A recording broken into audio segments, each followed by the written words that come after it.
झारखंड राज्य का बकाया इतना इतना रुपया है बकाया, वो कान में कड़वा तेल डालकर नहीं सोया है। जहां आपका भारतीय जनता पार्टी की सरकार रहेगी, जहां गठजोड़ की सरकार रहेगी, जहां सरकार गठबंधन की रहेगी, डबल सोचला व्यवहार कर रहे हैं। वो तो बोल रहे हैं कि हम पैसा भेज रहे हैं, आप लोग यूटिलाइज नहीं कर पा रहे हैं। ये देश है तुम्हारा, नेता तुम ही हो। कल केंद्र सरकार से मैं कहूंगा कि इस तरह से सौतेला व्यवहार झारखंड से क्यों? अपने स्कॉर्पियो से आए या डिफेंडर से आए? नहीं, हम ट्रेन से आए हैं। क्या हुआ, स्कॉर्पियो भी छीना गया? आप लोगों के पास भी बात आती है कि आज बात हुई है 1,36,000 करोड़ पर हम लोग ज्यादा फोकस करते हैं। बात क्यों नहीं बन रहा? नजर से नजर मिली होगी तो मोहब्बत नजरों से होती है और दिल से भी होती है। झारखंड मुक्ति मोर्चा के युवा नेता कहना ठीक रहेगा ना?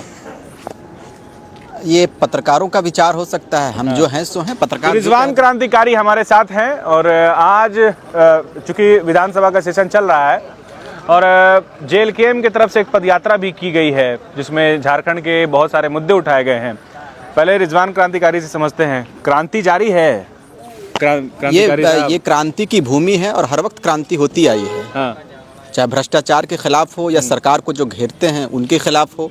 तो क्रांति कल भी जारी थी और क्रांति जब तक क्रांतिकारियों का विचारधारा इस सरजमीन पर रहेगा, इस मुल्क के हिंदुस्तान में रहेगा, तब तक चलती रहेगी। आज जो आपके मित्र, उनकी पार्टी जो है आज क्रांति की है, 180 किलोमीटर डुमरी से चल करके रांची पहुंची पैदल और बहुत सारे मुद्दे उठाए। स्थानीय नीति के, छात्रों के कई मुद्दे थे, खतियान के मुद्दे थे।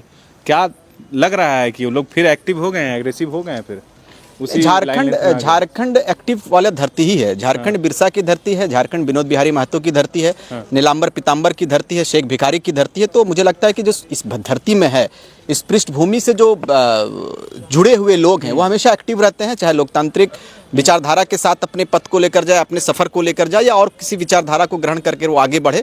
तो मुझे लगता है कि आपने जिस पार्टी का नाम लिया, ठीक है, उनका पार्टी का जो निर्णय है उस निर्णय के तहत पार्टी के कार्यकर्ताओं का जो भी रोड मैप रहा है वो उनका निजी मामला है। एक बात बताइए, अभी मैं जिस जगह पर खड़ा हूँ, कुछ ही देर पहले आपके मित्र और डुमरी विधायक जयराम महतो एकदम स्कॉर्पियो से निकले।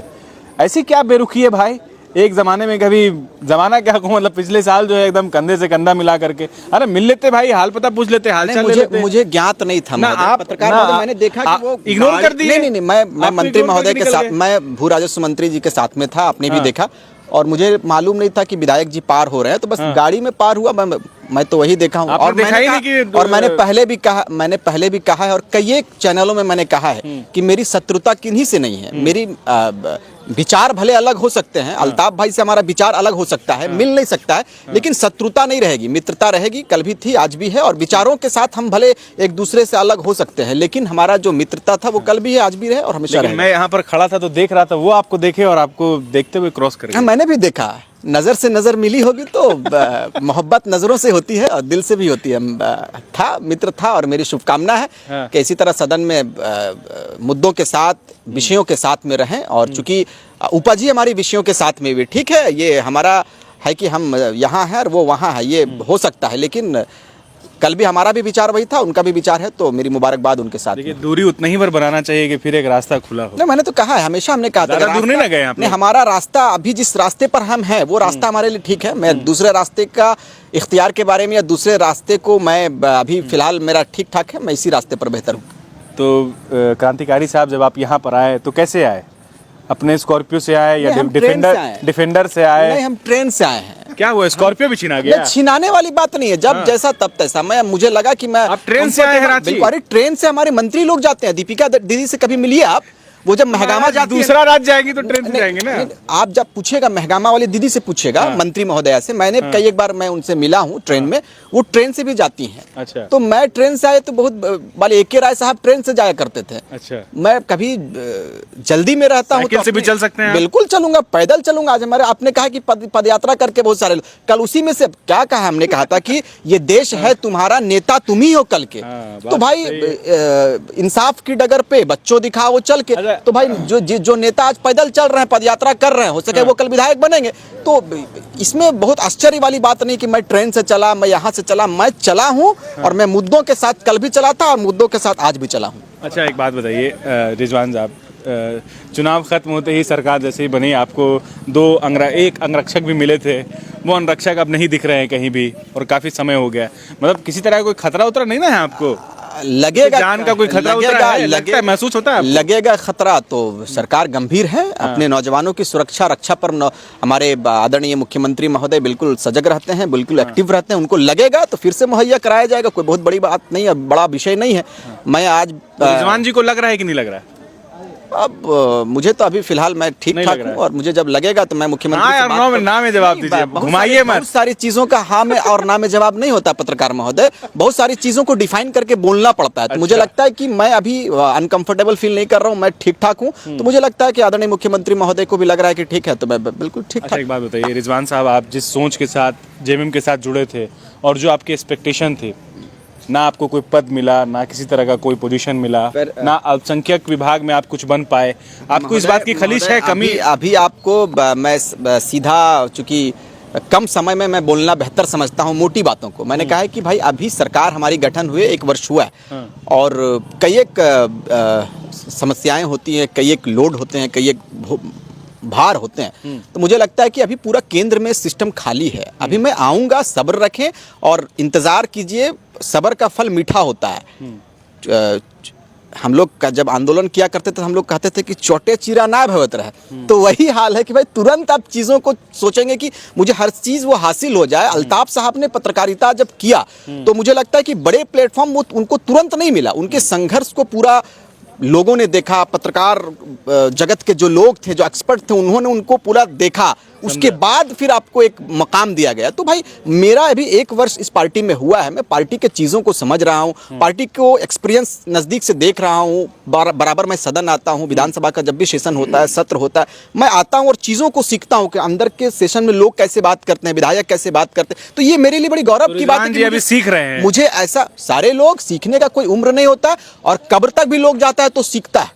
तो ये आश्चर्य वाली बात नहीं कि रिजवान सीख रहा है, रिजवान के साथ साथ फरहान सीख रहा है, अल्ताफ सीख रहा है, तमाम लोग सीख रहे हैं। यहाँ तक कि मैंने एक मंत्री से बात किया था पिछले सेशन में, तो उसने कहा था कि मैं भी अभी सीख रहा हूँ, इसलिए तुम घबराना मत, तुम अपने संघर्ष को जारी रखो। तो मुझे इन सब चीज़ों से एक सीख मिलती है कि मैं अभी चल रहा हूँ और बेहतर करने की दिशा में चल रहा हूँ। अच्छा, एक बात बताइए, जो मुद्दे हैं अल्पसंख्यक समुदाय के झारखंड में, उन मुद्दों पर रिजवान क्रांतिकारी खुल के बोल पा रहे हैं? मैंने कहा, चूंकि आप सत्ताधारी दल से आते हैं, लेकिन बावजूद रिजवान क्रांतिकारी का जो अपना ऑरा है, जिस चीज के लिए जाने जाते हैं, आप बेबाकी अंदाज में बात रखते हैं, सवाल नहीं दिख रहा आपका कहीं? नहीं, मैंने पिछले बार भी कहा था और हर बार मैं कहता हूं कि मैं झारखंड के सिर्फ मुस्लिम वर्ग का नेता नहीं हूं। मैंने कहा था कि भले रिजवान एक मुस्लिम नाम हो सकता है, रिजवान एक कास्ट से संबंध रख सकता है, लेकिन कास्ट से पहले मैं एक झारखंडी हूं, और झारखंड के ज्वलंत विषयों के साथ में रिजवान क्रांतिकारी का उदय हुआ है। तो मुझे लगता है कि मैं हर एक बिंदु पर अवगत कराता हूं माननीय मुख्यमंत्री को। अब कहेंगे कि मैं वहां कैमरा लेकर जाऊं तो ये पॉसिबल नहीं महोदय, मेरी भी कुछ प्राइवेसी है, सरकार की भी कुछ प्राइवेसी है, बातों को मैं रखता हूं। अभी देख लो, अभी आप देख लो, अभी आलिम, मैंने कहा था कि आलिम फाजिल पर मैंने कहा था, सरकार से भी मैंने कहा था कि छात्रवृत्ति पर, छात्रवृत्ति के मसलों को भी सरकार ने सुना है। अच्छा। आपने भी देखा कि सदन पे भी इसकी आवाज उठी है, और सत्ता पक्ष हो चाहे विपक्ष हो, सबों ने इस बात पर जोर लगाया है कि छात्रवृत्ति मिलनी चाहिए। लेकिन महोदय मुझे बताइए कि केंद्र का कुछ जिम्मेदारी बनता है कि नहीं? आपके चैनल के माध्यम से कहेंगे कि केंद्र सरकार मौन क्यों है? न्याय करने में एक राज्य को इस तरह से सौतेला व्यवहार आप कर रहे, केंद्र सरकार से मैं कहूंगा कि इस तरह से सौतेला व्यवहार झारखंड से क्यों? जहां आपका भारतीय जनता पार्टी की सरकार रहेगी, जहां गठजोड़ की सरकार रहेगी, जहां सरकार गठबंधन की रहेगी, डबल सौतेला व्यवहार कर रहे हैं। वो तो बोल रहे हैं कि हम पैसा भेज रहे हैं, आप लोग यूटिलाइज नहीं कर पा रहे हैं। यूटिलिटी वाला सर्टिफिकेट हमारी सरकार ने कहा था कि 1,36,000 करोड़ बढ़ गया है, तो भाई उस पर बात क्यों नहीं होता है? कोयला मंत्रालय ने भी स्वीकारा था। पिछले बार आपने देखा कि मुख्यमंत्री आवास में कोयला मंत्री महोदय का आगमन हुआ था, उससे शिकायत की गई कि हमारा 1,36,000 बकाया है, उसको देने का कष्ट करे केंद्र, मौन क्यों हो जाती है? ये न्याय नहीं है। लोग बोल करके शांत क्यों है? एक मिनट मेरा सवाल सुनिए। जब 1,36,000 करोड़ बकाया है, तो जाइए जंतर मंतर में बैठ जाइए धरने पर, वहां जाके सरकार को घेरिए। सिर्फ बोलने से ही चला पैसा दे जाएंगे हम लोग क्यों? जब आंदोलन होगा तभी सरकार देगी। सरकार का दायित्व नहीं बनता कि एक गंभीरता से तो लिया नहीं जा रहा है। एक झारखंड राज्य का बकाया इतना रुपया है, बकाया, वो कान में कड़वा तेल डालकर नहीं सोया है। तो कितना आंदोलन किया? जंगल को काटने के लिए भारतीय जनता पार्टी के पास समय है, जातिवाद करने के लिए भारतीय जनता पार्टी के पास समय है, मंदिर और मस्जिद करने के लिए समय है, लेकिन झारखंड स्टेट अपने पैसे को बार बार मांग रहा है, बार बार गुहार कर रही है कि हमारा बकाया दिया जाए। हम काफी असुविधा का सामना कर रहे हैं, तो सरकार कान में तेल में डालकर कान में तेल डालकर सोई हुई है। पिछले बार कोयला मंत्री का आगमन हुआ था, तमाम केंद्रीय मंत्रियों का जब झारखंड का दौरा होता है, झारखंड के मुख्यमंत्री से मिलता है, तो हम लोग बराबर कहते हैं, मुख्यमंत्री से भी हम लोग बात करते हैं कि सर बात हुई, तो हमेशा आप लोगों के पास भी बात आती है कि आज बात हुई है 1,36,000 करोड़ पर हम लोग ज्यादा फोकस करते हैं। बात क्यों नहीं बन रहा है? छात्रवृत्ति पर आगे बढ़ना होगा। आप मेरी बात सुनिए, रघुवर दास के टाइम पे 100 को 25 में कर दिया गया था, इसको भी दिखलाने का काम कीजिए। हेमंत सरकार ठीक है, माटी का बेटा सरकार सत्ता में आई है, सभी जाति सभी वर्ग का नेता है, सबको लेकर साथ चल रहा है, माओ का सम्मान के लिए राशि भी दे रही है, बहनों के लिए। लेकिन रघुवर दास के टाइम पर 100 रुपया से 25 रुपया कर दिया गया था छात्रवृत्ति पर। इस पर मीडिया क्यों नहीं बात करती है? इसको भी दिखलाइए, पिछला एपिसोड को भी दिखलाइए। क्या कर दिया गया, नहीं कर दिया? अभी ये 6 साल से आप लोग है ना बागडोर संभाल रहे हैं, हुकूमत में है ना आप लोग, बेहतर करेंगे तो आप कीजिए ना, आप जवाबदेही आपकी तय होगी। कर रहे हैं और हम अपनी जवाबदेही का निर्वहन करने में बिल्कुल सक्षम है। अभी और हम लोग सुन लीजिए मेरी बात, हम लोग झारखंडी हैं और हम लोग झारखंडी हर मुश्किलों का सामना डट कर करते हैं। ठीक है, कह दे केंद्र सरकार कि हम बकाया नहीं देंगे, हम लोग उपाय करेंगे अपना। लेकिन हेमंत सोरेन जी को लोग बार बार घेरते हैं, हमारी सरकार को बार बार लोग घेरते हैं। किस आधार पर? हम हमारा जितना यथाशक्ति तथा भक्ति, हम राज्य के लोग हैं और राज्य के मुख्यमंत्री भी इसी राज्य के हैं, तो राज्य का दर्द उनको मालूम है। और आज देख लीजिए, जेपीएससी भी हम लोगों ने लिया है, 2 जेपीएससी का इम्तिहान हुआ, इसी सरकार के नेतृत्व में हुआ, इसी सरकार की अगुवाई में हुआ। तो इनके कार्यों को भी महोदय दिखलाइए आप लोग। पत्रकार महोदय से मेरी अपील होगी कि राज्य के कल्याणकारी योजनाओं को आप दिखलाइए, राज्य के बढ़ते कदम को दिखलाइए, हेमंत सोरेन की अगुवाई में जो हो रहा है सब दिख रहा है। नियुक्ति पत्र बटा, हम लोगों ने उसको भी खबर चलाया। अभी मैं जयराम माथुर से बात कर रहा था, जो आपके मित्र हैं, वो बोले कि इतना करप्शन है कि हर थाना ब्लॉक चले जाइए, एकदम सब छोटा से छोटा बड़ा से बड़ा कर्मचारी एकदम जो है भ्रष्टाचार में डूबा है। मतलब छोटा से छोटा काम कराने के लिए चढ़ावा चढ़ाना पड़ता है। बोले इससे बढ़िया तो रघुवर दास की सरकार थी, अफसरशाही हावी नहीं था, वहां पे लोग सुनता था बात को। बोले एकदम खत्म हो गया है, आप लोग कुछ नहीं सक रहे हैं। नहीं ठीक है, आप भ्रष्टाचार चरम पर है। कहने का अर्थ है कि अपना दही को महोदय को खट्टा नहीं बोलता है। न्यूज़ 11 सबसे सर्वश्रेष्ठ है। कहां दही है? मैंने कहा मैं जयराम जी की भी बात कर रहा हूं, मैं श्री राम जी की भी बात करूंगा। मैं उन मसले पर जाना नहीं चाहता। मैं कहा कि अपनी दही को कोई खट्टा नहीं करता। ठीक है, सरकार को आईना दिखाना मुद्दा है या नहीं है बताइए। सरकार को आईना भ्रष्टाचार का मुद्दा है कि नहीं है? आप मेरी बात समझ नहीं रहे। मैंने कहा कि सरकार को आईना दिखाना विपक्ष का काम है। विपक्ष आईना दिखाए, ठीक है, वो उनका काम है। हम जवाब देते हैं कि भाई सरकार गंभीर है, विषयों के साथ गंभीर। आदरणीय जयराम महतो जी ठीक है, अच्छी बात है, नौजवान है और हमारे मित्र रहे हैं, हमारे मित्र हैं, सदन में बेबाक तरीके से बोलते हैं, अच्छी बात है, बोलें। लेकिन मैंने कहा कि सरकार आपके सवाल पर नहीं, सरकार से आप जब सवाल करेंगे तभी सरकार गंभीर होगी। ये नहीं है, सरकार ऑलरेडी आपसे पहले भी गंभीर थी। आज आप चुनाव जीत कर गए, उससे पहले भी हमारी सरकार गंभीर थी। आदरणीय हेमंत सोरेन जी गंभीर थे। और महोदय, हमारी सरकार इस राज्य के लिए है, माटी के लिए सरकार बनी है। अपनी माटी की सुरक्षा हम कल भी किए थे, बिरसा के टाइम पे भी हुआ था, शिबू सोरेन के टाइम पे भी हुआ था, अब हेमंत सोरेन जी के भी कान में होगा। धन्यवाद। चलिए, रिजवान क्रांतिकारी जो ये बोल रहे हैं कि सरकार गंभीर है और काम कर रही है, वहीं इनके मित्र ने कह दिया कि सरकार जो है दिशाहीन हो गई है। बने रहिएगा अपने सहयोगी आयुष के साथ। न्यूज़ 11 के लिए अल्ताफ सिद्दीकी, रांची।